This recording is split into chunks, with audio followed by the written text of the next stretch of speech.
Neboj sa, nebudú na teba volať požiarníkov. Pozri sa, vidíš ten dym? Ja ho nevidím. Nedymí, nečmúdi a hlavne nesmrdí. Ideálna voľba všade, pretože nikto na teba nebude naozaj nikoho volať. Mestská polícia ostane v kľude, hasiči tiež. Sa kto si pýtal, že či to není moc horúce.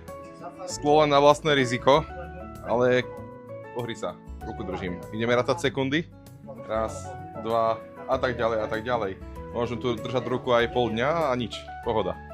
Takže nie je to nebezpečné ani pre deti, ani pre iných, pokiaľ vedia, kde chytať. Tu nie. Terá je vhodná všade, kde prúdi vzduch. Terasy, nejaké balkóny, posedenia vonku, to je jedno, či to reštaurácia, hotel, ale aj doma. Hej, ja osobne si to na balkón nedám, moja loďia má 2 metre, ale na balkón úplne v pohode. A hlavne okrem toho, že to hreje, tak to aj robí atmosféru.